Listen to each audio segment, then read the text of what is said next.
السلام علیکم ناظرین، آج ہم آپ کے لیے ایک اور نئی کہانی لے کر آئے ہیں۔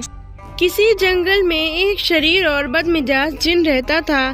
نہ جانے کہاں سے آیا تھا اور آ کر اس جنگل میں ٹھہر گیا تھا۔ یہاں اس نے پہلے اپنے لیے گھر بنایا، پھر آہستہ آہستہ پورے جنگل پر قبضہ کر کے پورے جنگل کو اپنی طرح خطرناک اور وحشت زدہ بنا دیا۔ اب یہ جنگل دور دور تک بدروحوں کے جنگل کے نام سے مشہور تھا۔ حالانکہ یہ جنگل بدروحوں سے بالکل پاک تھا، جن نے صرف دہشت کے لیے خوف و ہراس پھیلایا ہوا تھا۔ اس نے جنگل میں کسی کو نہ رہنے دیا۔ اسے روشنی سے نفرت تھی، جبکہ اندھیرا بہت پسند تھا۔ وہ سارا دن سوتا اور رات ہوتے ہی گھومنے پھرنے کے لیے نکل جاتا تھا۔ وہ انسانوں سے نفرت کرتا تھا، کیونکہ انسان ایک دوسرے سے لڑائی جھگڑا کرتے ہیں، چوری چکاری، قتل اور جھوٹ جیسے بڑے گناہوں میں ملوث ہیں۔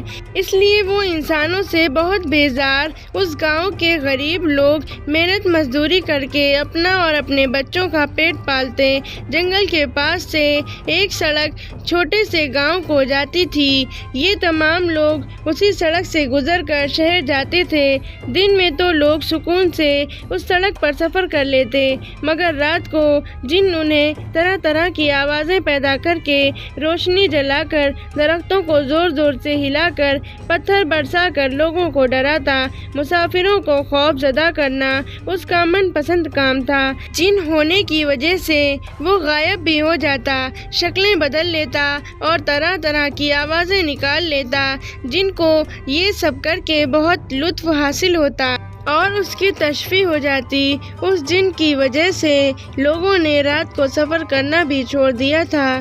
جن ایک دن سڑک کے کنارے اداس بیٹھا تھا۔ وہ خود کو بہت اکیلا محسوس کر رہا تھا۔ وہ کسی راہگیر کی تلاش میں تھا کہ کوئی شرارت کرے تاکہ بوریت دور ہو۔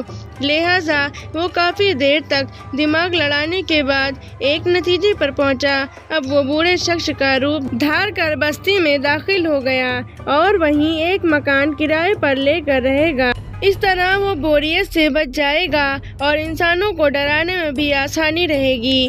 اگلے ہی دن وہ بوڑھے شخص کا روپ دھار کر بستی میں کرائے کا مکان ڈھونڈ کر رہنے لگا۔ جس مکان میں ٹھہرا ہوا تھا وہاں آس پڑوس سب غریب لوگ رہتے تھے، جو جنگل سے لکڑیاں کاٹ کر اپنا گزر بسر کرتے۔ جن نے کچھ دن خاموش رہ کر روزمرہ کا جائزہ لیا۔ اب وہ پڑوس کے بچوں کو ڈرانے کے مواقع تلاش کر رہا تھا۔ ایک دن ایک بچہ گھر پر اکیلا تھا۔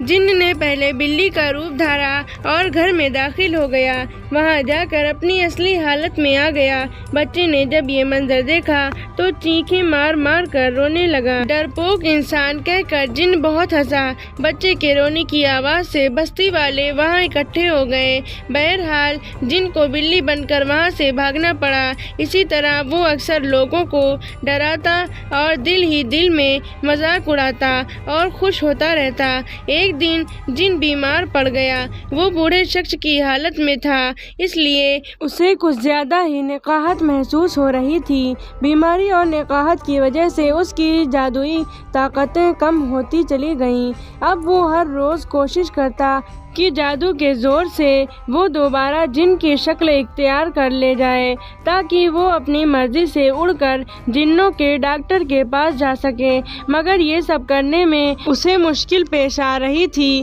وہ کئی روز بیمار پڑا رہا۔ ایک روز پڑوسیوں کو اس کی بیماری کی خبر ہوئی۔ پڑوسی اس کی عیادت کے لیے آئے۔ جن یہ دیکھ کر حیران رہ گیا کہ جس بچے کو اس نے بری طرح ڈرایا تھا، وہ بچہ بھی اس کے تیمارداری کر رہا تھا۔ اب گاؤں والے اس کے گھر آتے، اس کے گھر کی صفائی کرتے، اس کے لیے کھانا پکاتے، اس کی دیکھ بھال کرتے، دوا کھلاتے اور اپنے گھر چلے جاتے۔ جن کئی دن تک خاموشی سے یہ سب دیکھتا رہا۔ آخر وہ تندرست ہو گیا۔ اس بار جن کے دل و دماغ میں شرارت نہیں بلکہ ندامت اور شرمندگی کا احساس تھا۔